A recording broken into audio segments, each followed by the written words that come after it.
This is NBK, nothing but Knicks. When Sim passed the assist, you know that it's #1 show that breaks down the game. If you can't play defense, stay out my way. Dribble the ball, come down the lane. 5 seconds on the shot clock, who gon' win us the game? You wanna hear Nick updates and trade rumors?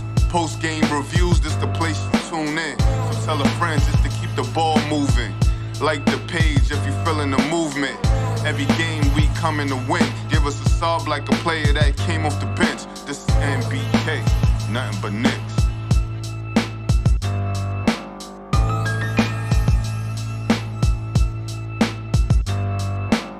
Knicks family, what's poppin'? It's your boy.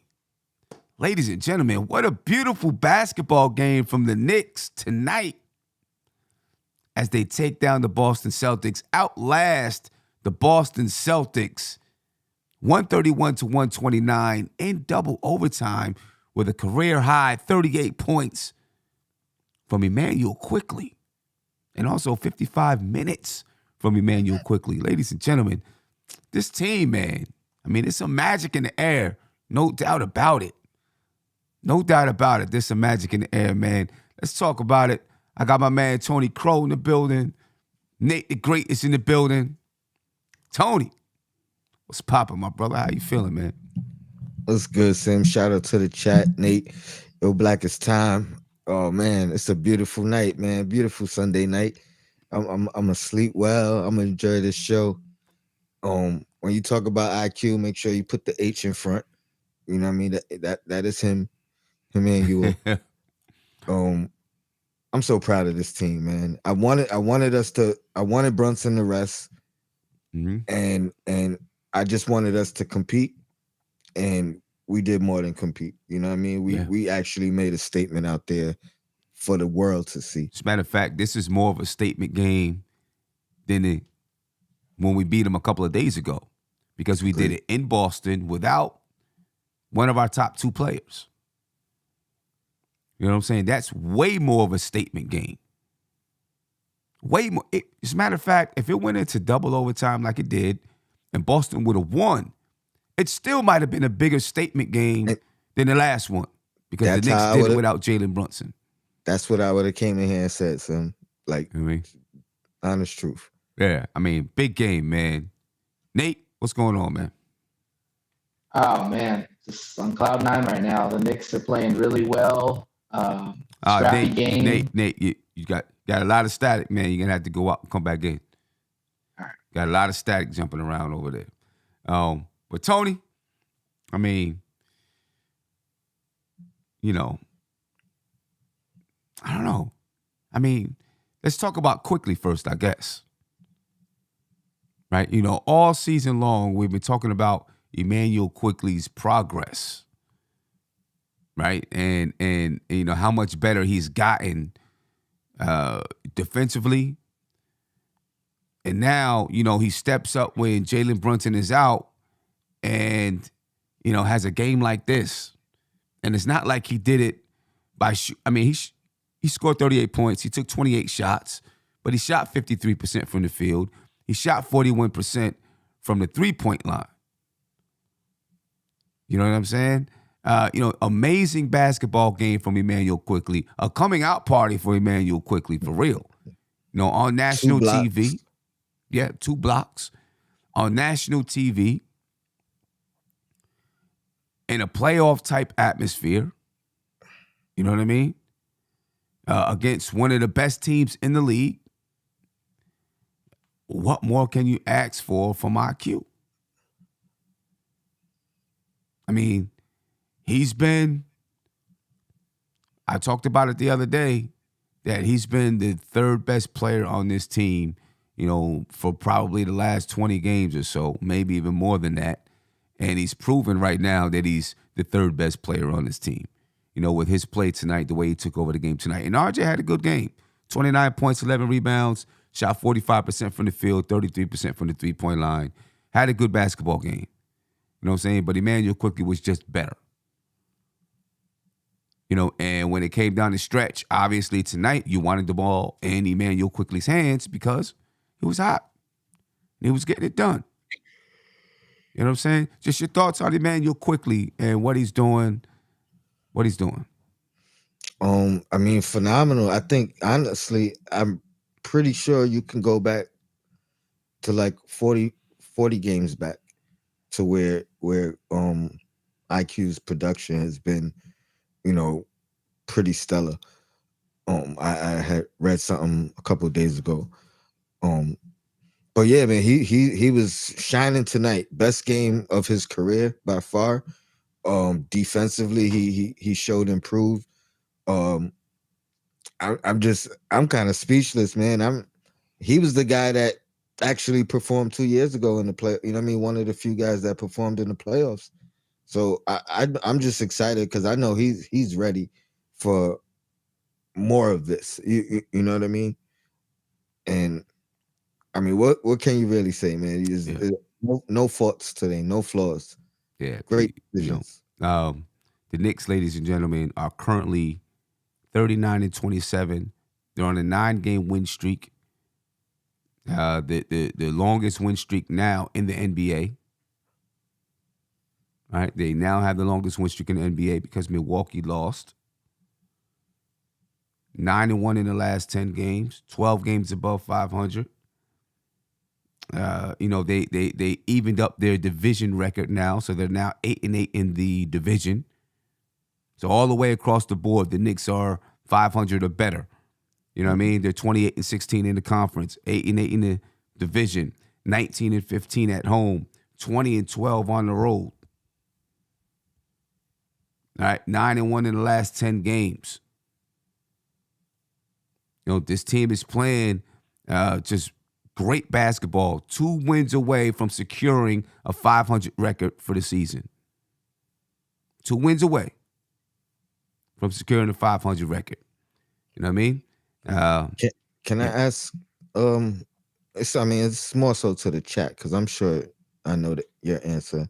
But for the IQ doubters, right, or just people who kind of have lost faith in any of our players, down to Obi Toppin, RG Barrett, whomever it is that you're down on.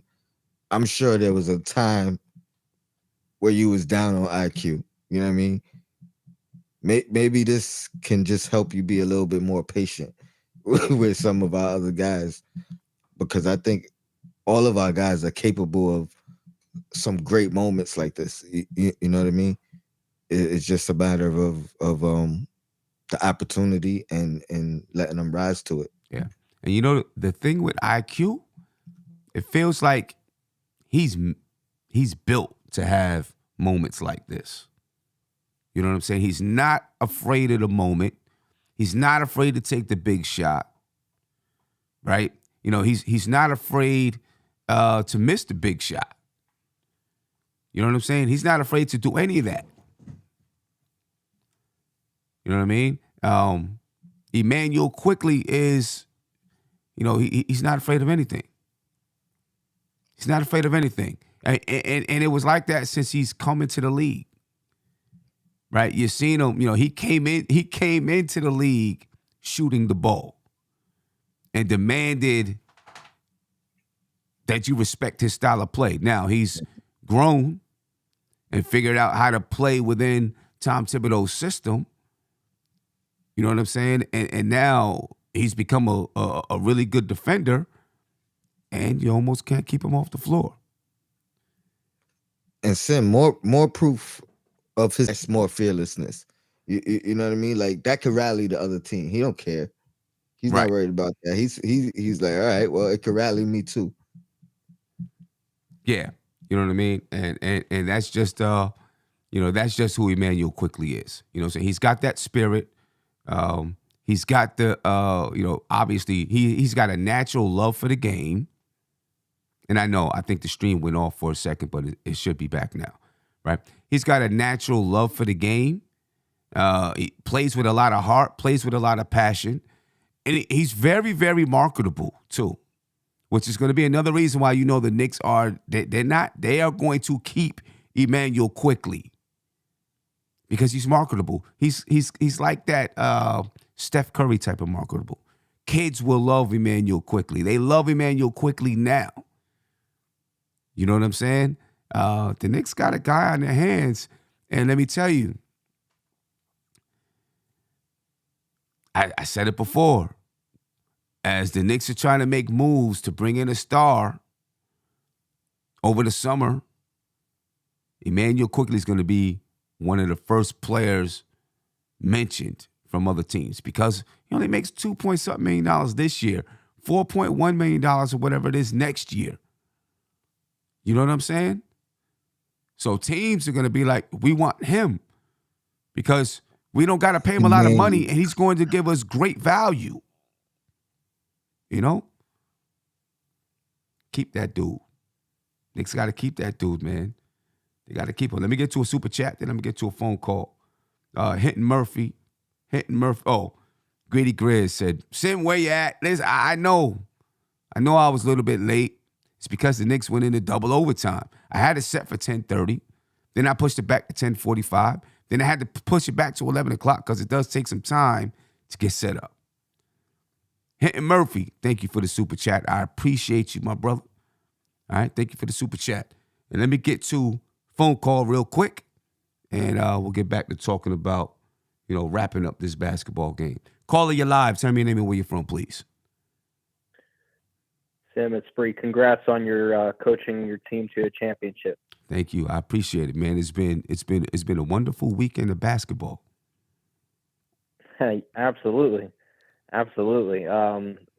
Yeah, man. I want to just say a few things. Obviously, quickly, I was shocked. I mean, I'm not shocked that he did that, but when we were down 14, I just felt like everything was against us. But the one thing that I think this team has developed is even if we would have lost the game, I wouldn't have been really mad because they just compete.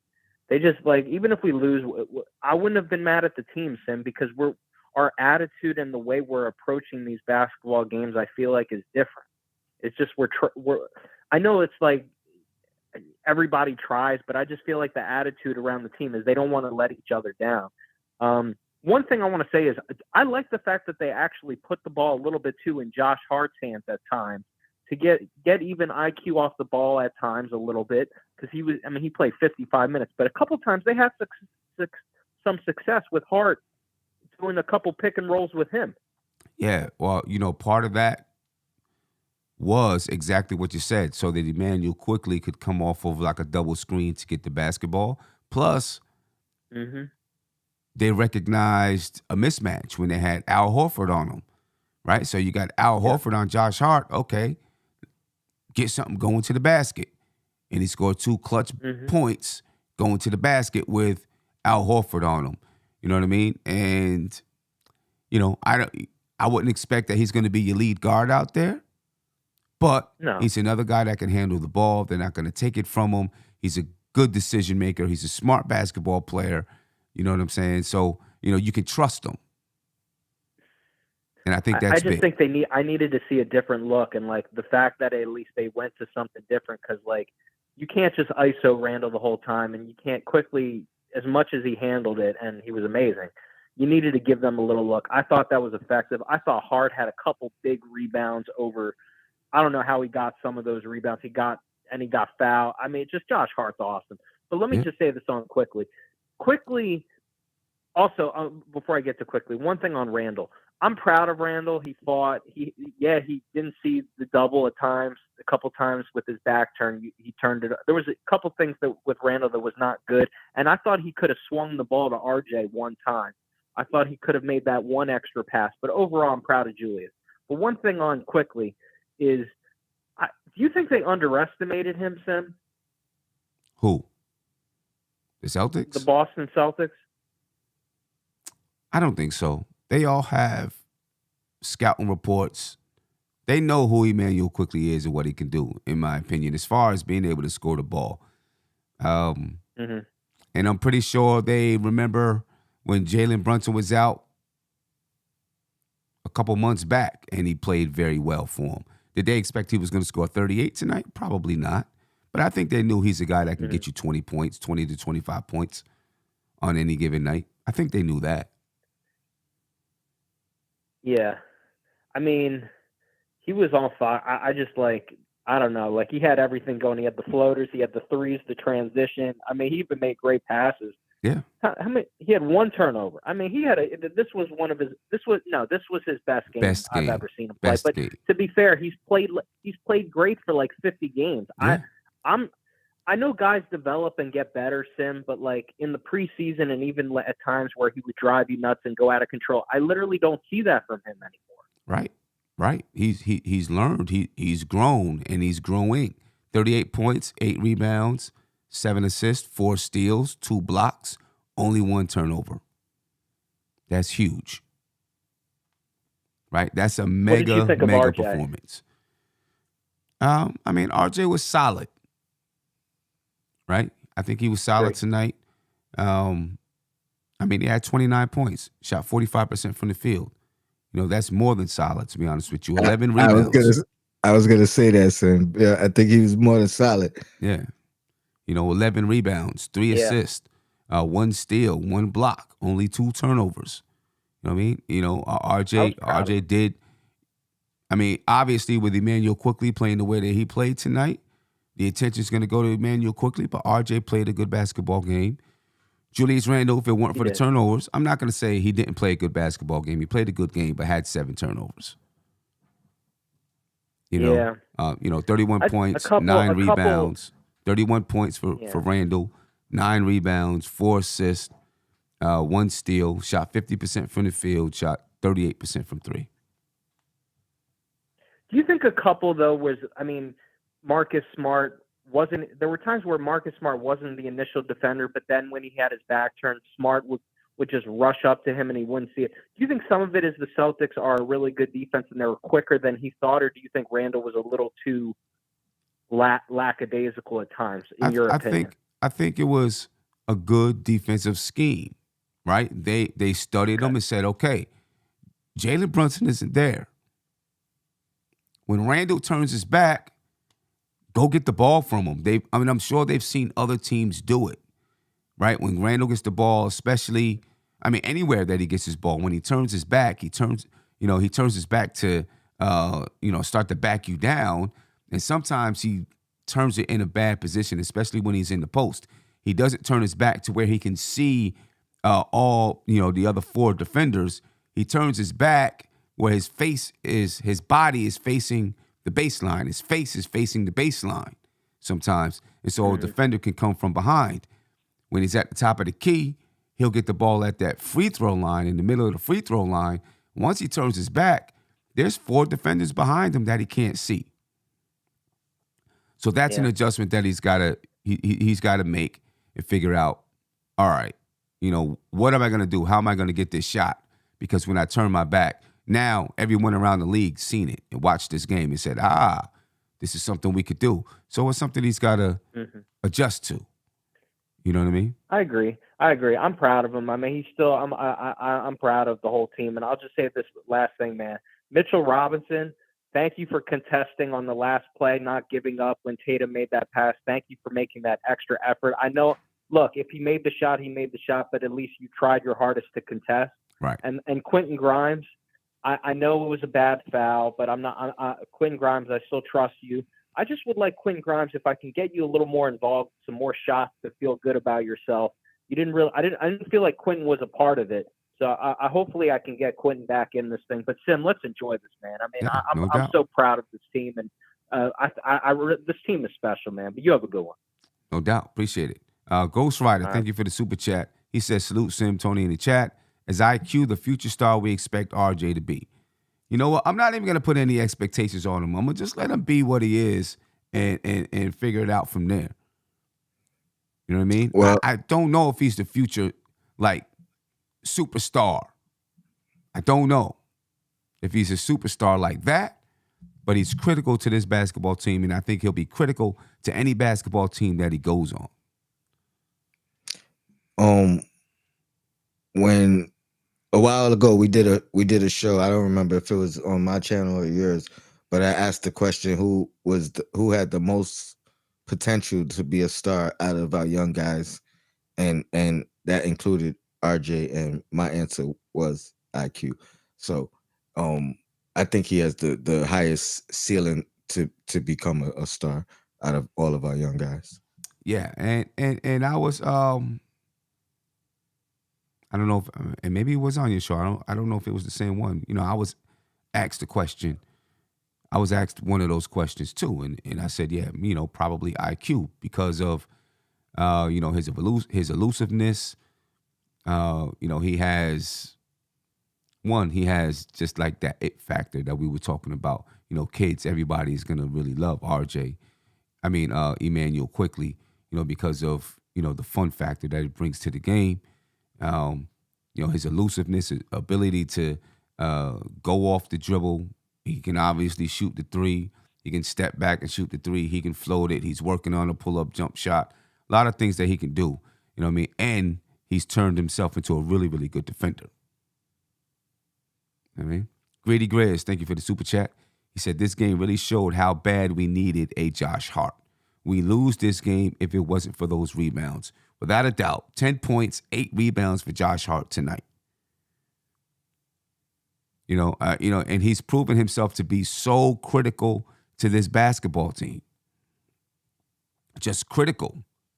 And everything that he does when he's out there on the floor, he is a critical part to this team. And, you know, he just got here. The Knicks are undefeated with him here so far.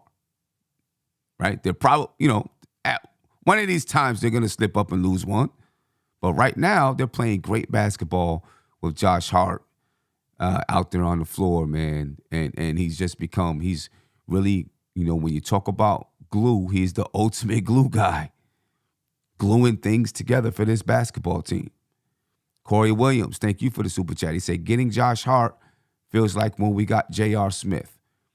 I agree. It feels like that. The thing I say about Josh Hart, he's just more under control than J.R. Smith. Higher IQ, too. Higher IQ, better defender, I think, than J.R. Smith.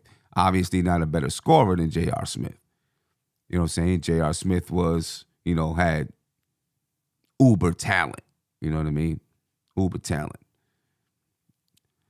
Lloyd Barker, thank you for the super chat. I appreciate you. He said, yo, Sim, I got you, my dude. The window is wide open. Time to jump out the window to the conference finals with the rest of us. Man, listen, I'm still just letting it, I'm letting it marinate. You know, I'm letting it marinate. I'm not doing it yet. I'm just letting it marinate. I'm enjoying what I'm seeing. That's what I'm doing. I'm enjoying it. Go ahead, Tony. I know. Go ahead. I'm gonna jump through, man. I'm jumping through. I'll see you when you get there. But I'm jumping out the window with them. You know, right now I just want to enjoy what I'm seeing. I'm loving it. I just want to enjoy what I'm seeing, man. And I don't even want to put any expectations on it. I want to enjoy it now. And when we get to the end to the playoffs, I do it then. I just want to enjoy it. You know, like Nate, you know, was starting to say earlier, like, oh, well, we got to do this, we got to do that. And I'm like, let's just enjoy it. We'll get there. We're going to get to the playoffs. Josh, a.k.a. Uncle Fulio, thank you for the super chat. He said, IQ should handle the ball more in the clutch, especially when teams double Julius Randle and Jalen Brunson. It makes our late game execution so much more versatile and unpredictable. I agree 100%. 100%, I agree. You know what I mean? And sometimes it takes games like this where you don't have a Jalen Brunson out there on the floor. It takes games like this to realize, you know what? We can put the ball in his hands and let these other guys rest or let him facilitate for Randall or Brunson. You know what I mean? And help the game to become more versatile. It takes games like this. And when he comes out and has this type of a game and proves to the coaching staff that he can carry the load, and he did it for 55 minutes, but he can carry the load, you know what I mean? Now you say, all right, now we have a new wrinkle to add to the team. You know? Yeah, no doubt about it. No doubt about it. I would love to see him get some more time handling the ball down the stretch. helping to make this offense more versatile. Caller, you're live. Tell me your name and where you're from, please. Mr. Simeon Russell, how you doing? What's going on with you? You better have something to say. I'm sorry, I didn't say that right. You better have something to say, or I'm hanging it up. Sim, I didn't say that right. Can I say it one more time? Say it one more time. I meant to say Mr. State Champion. There you go. Coach Simeon Russell. There you go. That's what I should have jumped on the show wearing the net that I was able to cut down the other night. Hey, if everybody don't know, and if you don't know, now you know, them and the girls are state champions. Them, I just want to start off by saying I'm super proud of you. I know how much you work with those girls and how much you do, and I'm proud of you, Coach. You're state champion. They can't take that away from you. I appreciate that. Definitely. So how you feeling about the Knicks right now? Tim, listen, man, I just left my girl. I'm super happy. The Knicks won. I screamed. I'm great, man. I'm great. I'm great right now, man. And you know what, Sim? I know my dad is happy right now because the Knicks are winning.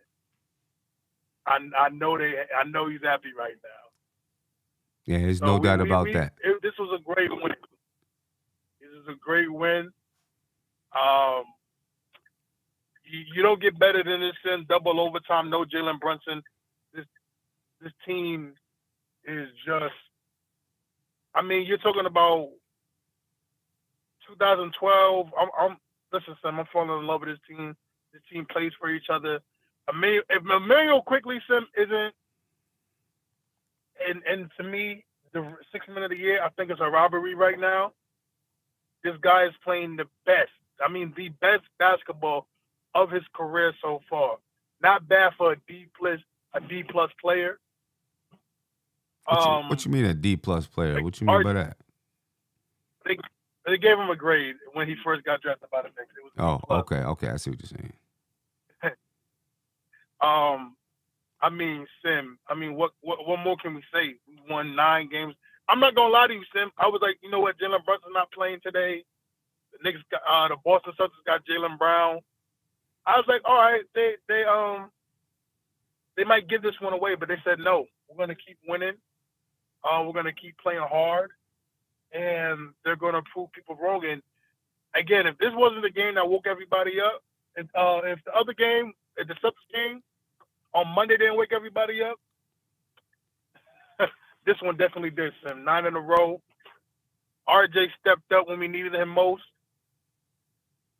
I mean, Sim, this is just a great night. Yeah, no doubt about it. You know, you won the championship. The Knicks won the game. Great basketball. My girl likes me. There you go. It's a great basketball weekend, man. Great basketball weekend. But hey, Isaiah, I appreciate you, man, and I look forward to talking to you. We can talk off the air. Yeah, man. All right. Anytime No doubt. We lost him a little bit. Not lost him a little bit. We lost him because his phone was breaking up. Everybody hit me with the congrats. Thank you. I appreciate it. Andy actually came up with a great idea. He said I should stream or show the game live on air, and then we'll break down and talk about what I was thinking during certain times and stuff like that. It's something I might do. Because it was Tony, we got down 18-2. But we can talk about that later on. We'll stick with the Knicks. We can talk about that later on. Ladies and gentlemen, the rest of the box score tonight, I'll just read it out in full so we know who did what. We'll talk about some other things. 38 points from Emmanuel Quickley, career high. 8 rebounds, 7 assists, 4 steals, 2 blocks. Julius Randle, 31 points, 9 rebounds, 4 assists, 1 steal. He did have 7 turnovers on the night.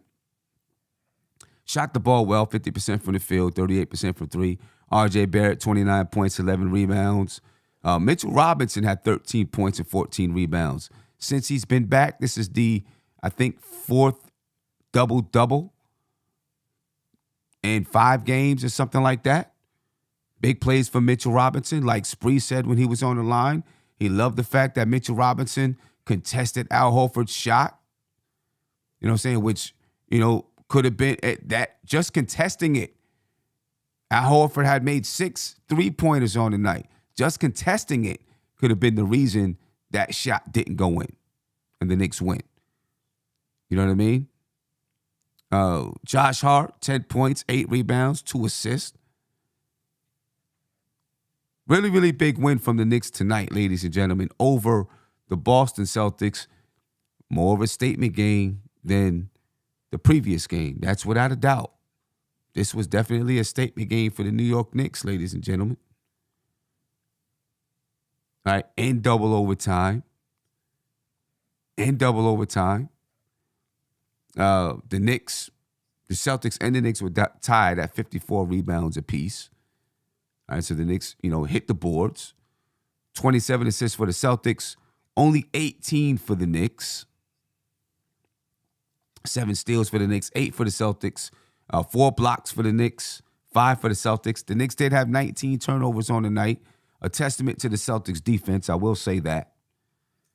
You know what I mean? The Celtics are a scrappy defensive team. They forced a lot of turnovers. They obviously forced Julius Randle into turning the ball over and making some bad plays. 16 turnovers for the Celtics. The Knicks, 49.5% from the field. They shot 36% from the three-point line. The Celtics, 39.4% from the field and 35.6% from the three-point line. 56 points in the paint for the Knicks, 42 for the Celtics. 7 second chance points for the Knicks, 29 for the Celtics. Fast break points, the Celtics 19, the Knicks 6. And you know what makes this game even more impressive? The Knicks had to battle back several times. It's not like they just, they jumped out to a lead and held it for the entire game.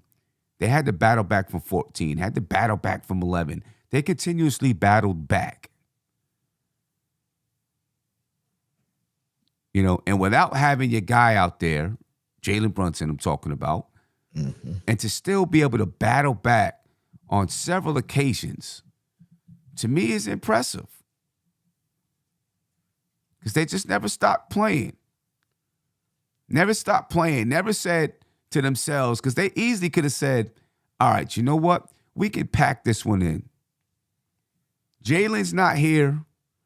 We gave it a good fight. We gave it a good effort. We could pack it in. Now, they didn't do that. They didn't do it at all. They kept fighting. They wanted to prove that they could win. Because, think of the confidence, Tony, that they've got to have right now, saying to themselves, we just beat the Celtics, who are the number 2 team in the Eastern Conference, without one of our best players. Think about the confidence that the Knicks have from this. Even if they lost the game in double overtime, they'd be saying to themselves, they needed 2 overtimes to beat us when we didn't have our best player or one of our best players. The confidence is off the charts right now for this team. And it seems it's just continuing to grow, and they still have room to improve. They only shot 68% from the free throw line tonight. Down the stretch, it wasn't pretty. It wasn't perfect. You talked about it. There was a time when Julius Randle demanded the ball from Emmanuel Quickley down the stretch of the game. Ended up turning the ball over.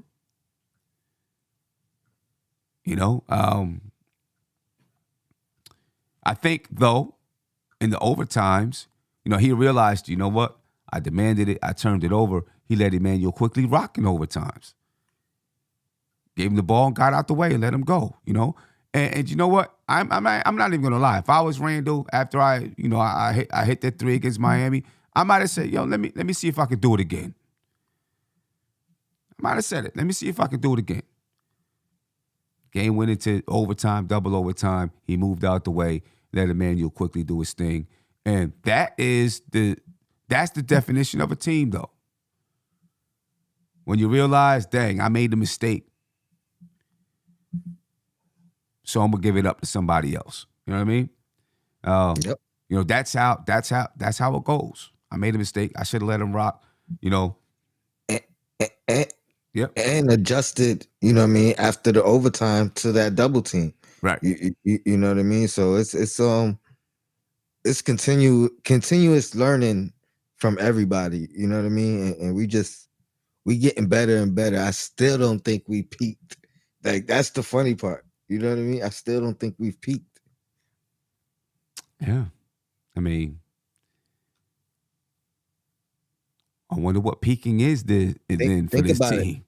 I mean, RJ having the type of game he had tonight with Brunson here. You know what I mean? So that's what I mean. Like, this is a real good game for RJ today. I don't want to underlook it or overlook it, but this is what we need from him on a more consistent basis. You know what I mean? But yeah. So let me ask you this: and I kind of figured Brunson would at least be questionable for tonight's game. You know what I mean? At the very least. But does Emmanuel Quickley's play allow the Knicks to say, now I think they play Charlotte next, right? At home. Does it allow the Knicks to say, well, let him rest for a little bit, make sure that thing is fully healed? I wouldn't be mad if they did. I wouldn't be mad if they did. Especially considering, you know what I mean, what we just went through, what we just accomplished. When is that game? When do they play him? Tuesday? Yeah, Tuesday, I think. Tuesday. If put it like this, I wouldn't force it or mandate it, but if you know what I mean, I would definitely let Brunson know, like, yo, if there's any soreness, whatever, you know what I mean, take that extra day. You know what I mean? But I wouldn't mandate it.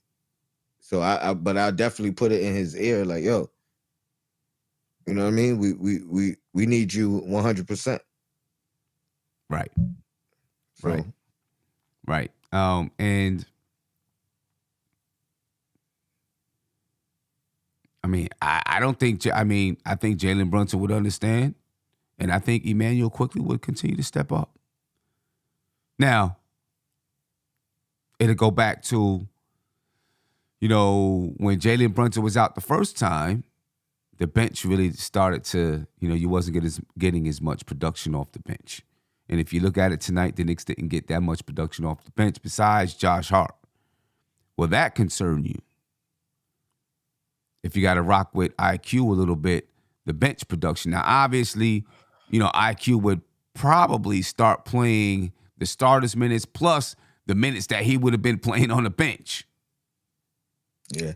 You know what I mean? Plus minutes tonight. So, yeah, 55 minutes tonight. You know what I mean? Deuce would come in and give him maybe 10 minutes, a 10 to 12 minute breather throughout the game.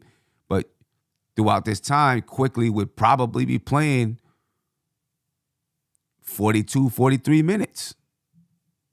Yeah. You know? I mean, I'm not necessarily that's a good point though. Yeah, but again, if Brunson is, that's what I'm saying. If he's feeling any type of whatever, you know what I mean, soreness, whatever, then yeah, do it. This is what's best for the team. You know what I mean? Mm-hmm. And then maybe we still just kind of monitor quick as well. You know what I mean? Like, we don't want to overextend him, right? Put too much on him. Maybe it's an opportunity for the next guy to step up. Grimes have one of those games. You know what I mean? Yeah. It's part of that next man up mentality. Yeah. And Grimes, he's been struggling a little bit lately. You know what I mean? You know, as far as his shot going down, obviously with Josh Hart here now, if Grimes is struggling, Tibbs is not going to hesitate to say, all right, you know, let's get this done. I would like to see Grimes step up and have a couple of good games, especially if Jalen Brunson has to be out for a little while. It would be nice to see Grimes step up and have some good games. You know what I mean?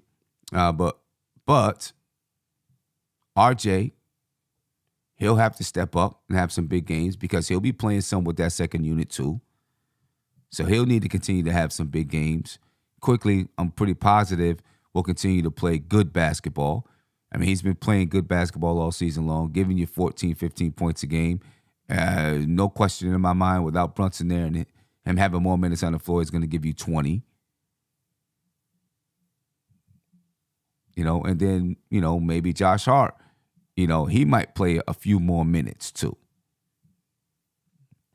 Josh Hart's addition to the bench, it allows this. My one concern will be, though, the execution down the stretch.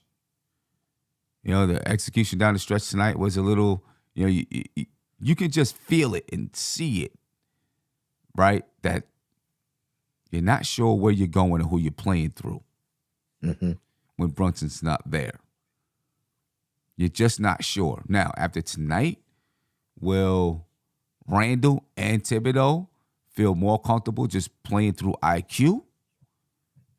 Right? That's a question, that I'm asking, and we'll see what happens. I think they might feel more comfortable running things through IQ without Brunson there. What do you think? I think they have to because the proof is in the pudding, right? I mean, not trying to bash Randall at all, you know what I mean? But that last play of regulation was a selfish play. IQ was cooking at that point as well, you know what I mean? He was cooking since the third quarter.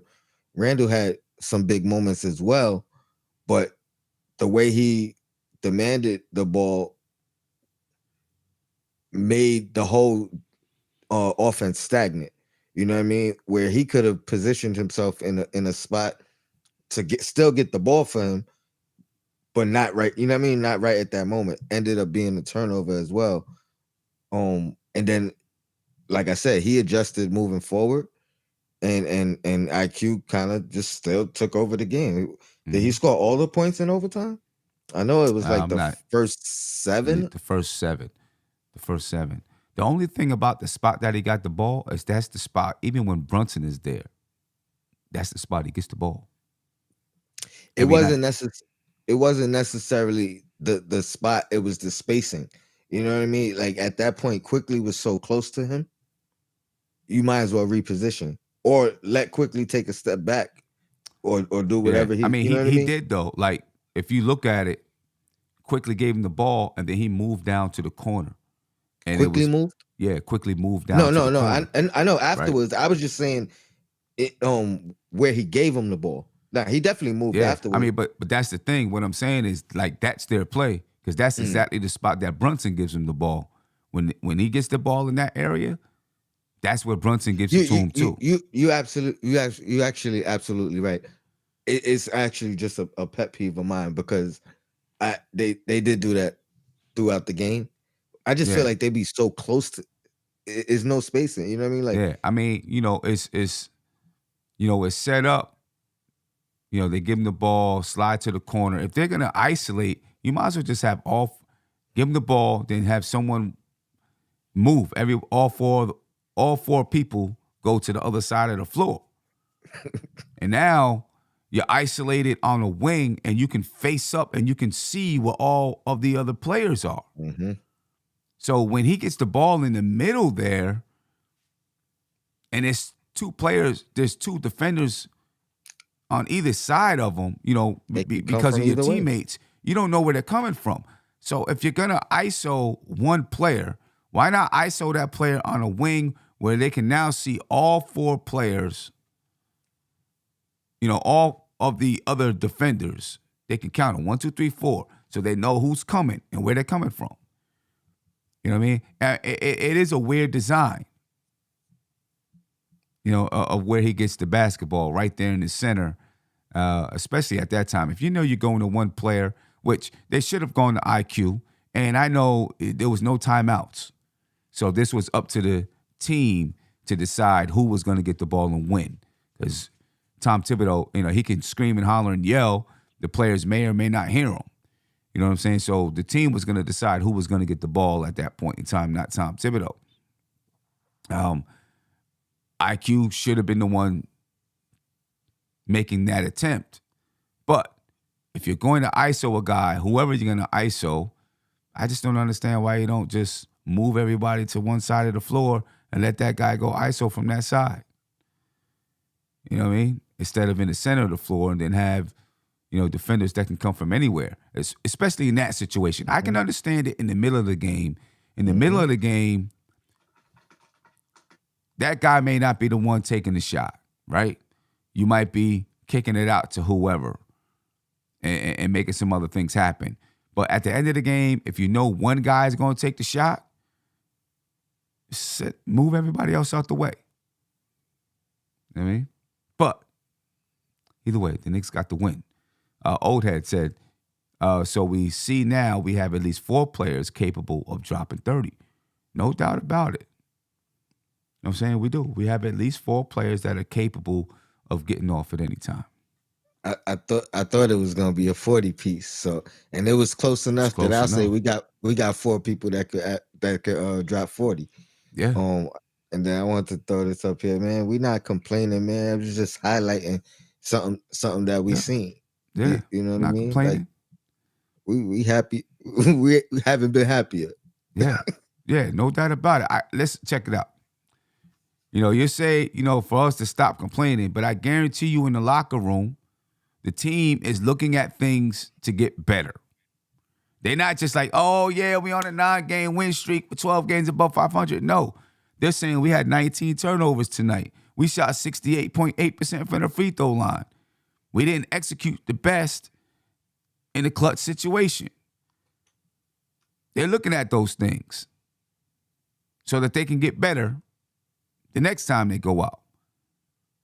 You know what I mean? And that's what you got to do if you want to win. You can't just be happy that you're winning and forget about things that aren't going well, because even when you win, there are things that didn't go well. The win just makes it easier to take it.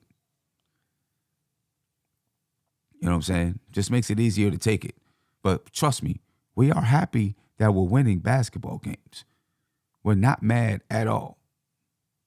We're happy that we're winning games. Because it's been a long time since the Knicks have been this good. A really long time since the Knicks have been this good. You know what I mean? So the Knicks play next. They play Charlotte, right? At home. Before they go on a 4-game West Coast swing.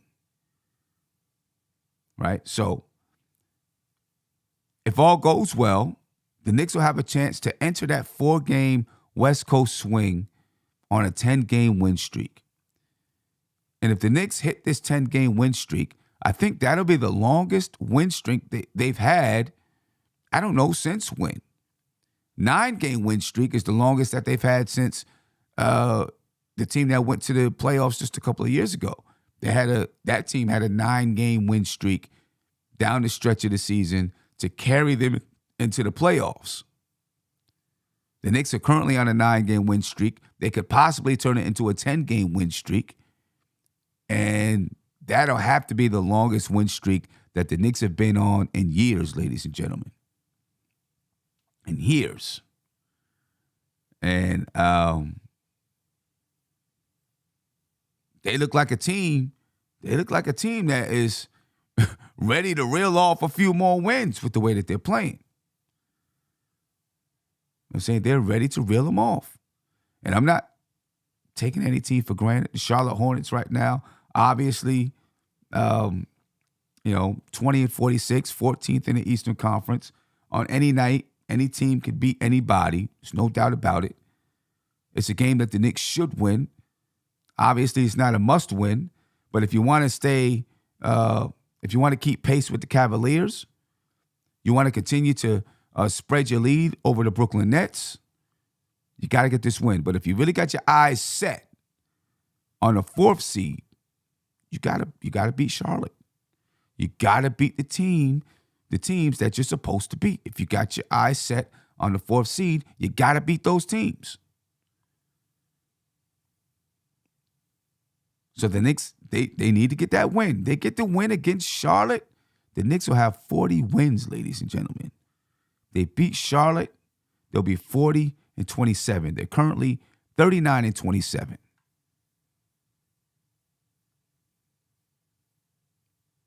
I mean, I'm expecting the Knicks to get that win and have 40 wins. You know, and I don't know. Is this the earliest that the Knicks have had 40 wins in how many years? You know what I'm saying? I have to calculate that data, that information, and spit it out to you because I'm not sure. But it's been a lot of years since the Knicks have had 40 wins. If they get the 40th win this week, had 40 wins this early in the season. How many wins we got right now? Right now, the Knicks got 39. How many wins we had last year? The Knicks had, what we have last year, 37?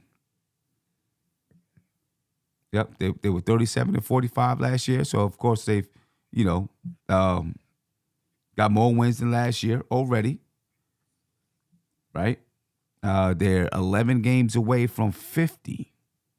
Right now at 39-27. They've got about 16 games left to go. It's getting closer and closer. Yeah. They'd have to go 11-5 in these 16 games to get to 50 wins. And the way that this team is playing, it is entirely possible. It is possible, without a doubt.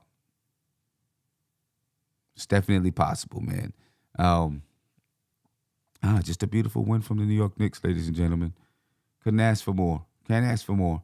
Just a beautiful win. I don't know. Your thoughts on the Charlotte game, Tony? I mean, this team doesn't. We on a 9-game win streak. I don't think we took any opponent for granted during this stretch. Let's continue this focus. And my new hashtag, man, these Knicks are different, and let's keep it going. Yeah, no doubt about it. Let me get to a couple of super chats here. My man Walter White said, hashtag MBK fam. Walter, I appreciate you, my friend. Thank you very much for the super chat. MBK fam, always in the building. Brooklyn Butch, thank you for the super chat. He said, IQ just took on 2 All-Stars and the defensive champ of the year and went toe-to-toe. Give him his props, NBA world. No doubt about it. He's getting it. He is getting it, and he's raising his value, too. You know what I mean? Right now, Leon Rose and those guys, soon as IQ hit 38, said, let's pop open a laptop and start looking at our books for the next couple of years and start figuring this thing out right now because we need to keep this man on board. He pulling a Brunson. Right? Like going from 55 to I don't know. The good thing is the Knicks don't have to worry about it. Really don't have to worry about it next year because they got him under contract. And then the year after that, they can, I guess next year they could give him an extension.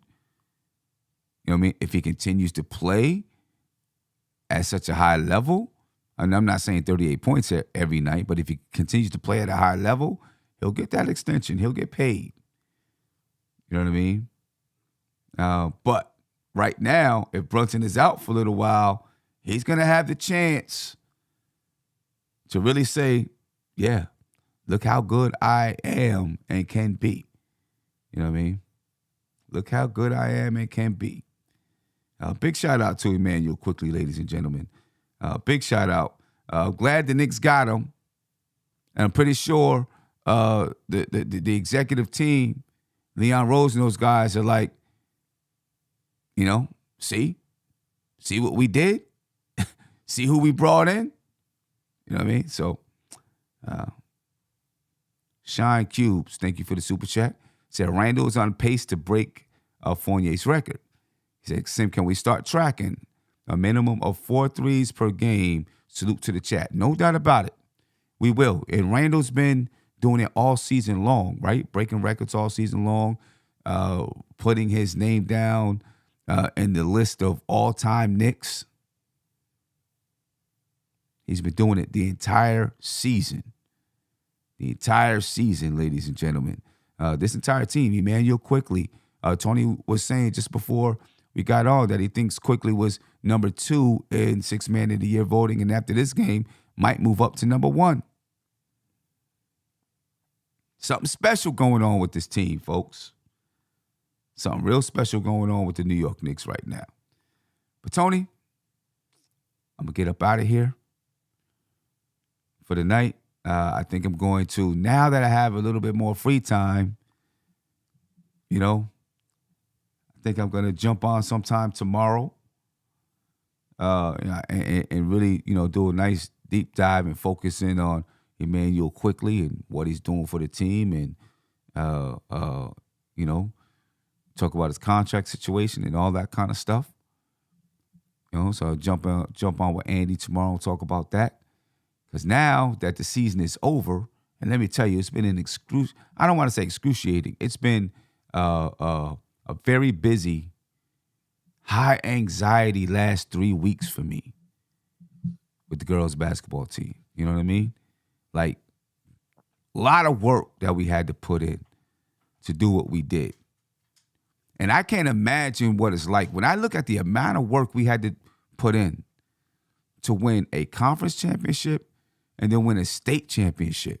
I can't imagine the amount of work that you have to put in to win an NBA championship. I mean, I'm talking about from the end of the season, we played one of our conference rivals and we needed to win this game so we would have home court advantage, right? And we knew what this team was trying to do against us from the first time we played them. We beat them, and it was a tough game. It was a battle.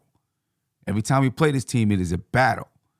And we had to game plan against that, right? They were basically they did a boxing one, right?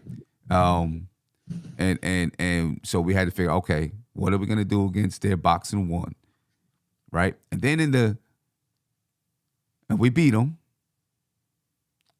And when we played them the second time, we lost one of our players to a concussion. So she was gone for the season, right? So the next time we had to play them in the playoffs, we didn't have her. So we figured they was going to do a triangle and 2, and they did just that. So we had to play her for a triangle and 2, right? And, I mean, we went through me and my coaching staff just studying tape, watching video, breaking things down, just looking at our players and who can do what skill-wise because we were missing. We already lost one guard to an ACL tear, starting guard. Then we lost another starting guard to a concussion. So we had to figure out who's going to help us to handle the ball in certain situations. And we faced this team in the playoffs. They did the triangle in 2.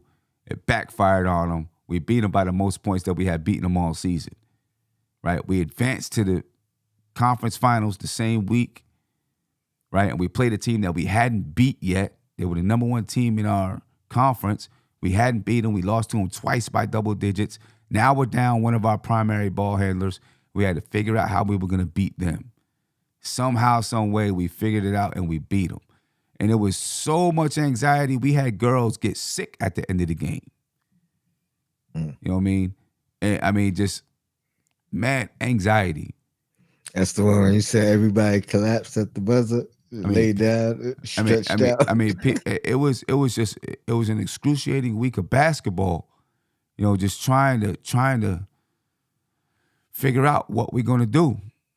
You know what I mean? And then of course just the anxiety of the game, waiting for the game to happen. You know what I'm saying? Worried about the game, worried about certain aspects of the game, and can you beat this team, and just all of that. Then we get a week off, so that was cool. But during that week, we're not just doing nothing. We were recovering from the previous week. And at the same time, watching film on possible teams that we were going to play. You know what I'm saying? So we're breaking down film, coming up with game plans against different teams because you don't know who you're going to play. You know what I mean? We played the first team. We beat them by 18, right? Although they had a lead at halftime, we beat them by 18. The next game, we set up our game plan for this team. They had this girl she averaged 25 points a game, right? Her step back three was mean. So we're like, okay, what are we gonna do against her? Right? We're the number 2 seed in the state brackets. They're the number 3 seed, right? And we get out there. We had a good game plan. We jump out on them 23-2. Tony, 23-2. Got a 21-point lead in the second quarter. They go boxing one on one of my girls. She was knocking down threes. Right? Our offense starts to stall a little bit. They chip. In the fourth quarter, they take a lead 41-39. Not a lot of time left. We're on the free throw line. We miss a free throw. We get the rebound, put it back, tie it at 41. We press every game throughout the entire game. We press. We keep pressing. Right after we get the putback, we press. Get a steal. Throw it up to our little 8th grader. She knocks down a 3. Bam, we're up 3. We keep the press on. We get it back. She gets the steal. They foul her. She goes to the line and knocks down 2, talking about the 8th grader, right? And we get out of that game 46-41. So now, right after that, we practice the next day, breaking down film, studying film. Like I was up till 5 o'clock in the morning breaking down film on the team that we was going to see in the finals. And then present it to everybody, game plan, all of that. We get to the finals game, immediately go down 18-2. 18-2. We had to scrap our entire game plan to come up with an entirely new game plan. And then the coach was a super old school coach. Second quarter, he started trying to stall it out. He tried to stall in the second quarter. That was his big mistake, because it forced us to stretch out our defense and go man, right? And we went full court man-to-man defense. I took out my tallest player so we can have our scrappy people in. Went full court man-to-man, and we just chipped away at that lead all game long. And then finally, in the fourth quarter, a little 8th grader comes down, bangs a 3, gets us to within 3. And we keep pressing. Then we just start getting steals. Boom, boom, boom. And we win the game 45-41. Little 8th graders dropped 26 points in the championship game. 14 points in the fourth quarter. She won tournament MVP. She's a beast. She won tournament MVP. 8th grade. Look, she primed for next year, bro. Yeah. She primed for next year. But man, we had to, every single lesson that we learned all season long, we had to apply it in that game. It was crazy. It was crazy, man. But super proud of those girls. You know what I mean? Super proud. But, all the times that I missed game previews and stuff like that, that's the reason why. You know what I mean? That is the reason why, because I was so focused on what I thought we could do, and we did it. Conference championship and the state championship. Not the public school state championship. This is a private school state championship. You know what I mean? And what can I say? It was great. It was great. But ladies and gentlemen, I'm going to get up out of here. Appreciate your time. I might do that thing. Yes, Diego, yes, this is high school. Talk about high school. Yeah, private high school. Of course, there's different, it's different state championships. You have, your big, giant public high schools, and then a little bit smaller public high schools, and then smaller, like 4A, 3A, 2A, 1A. Then you got private school, independent school, and stuff like that. So this was our private school state championship, but still, it's private schools from all around the state. You got your bigger private schools and smaller private schools. So this is a smaller private school championship. Don't matter, though. We won that joint. That's right. You know what I mean? And we played games this year against your bigger private schools. And, we lost some of those games, but we competed with them. And when I say lost, 10, 11 points. You know what I mean? So, yeah.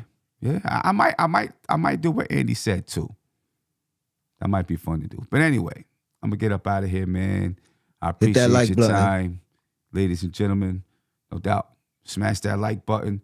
I will catch you sometime tomorrow throughout the day. Probably jump on with Andy, talk about Emmanuel Quickley. And yeah, I'm up out of here, folks. Done. Peace.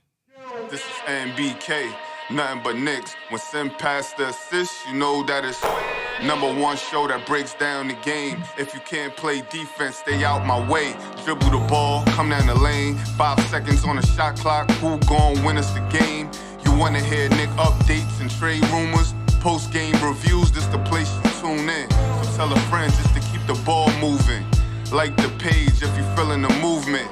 Every game we coming to win. Give us a sub like a player that came off the bench. This is NBK, nothing but Knicks.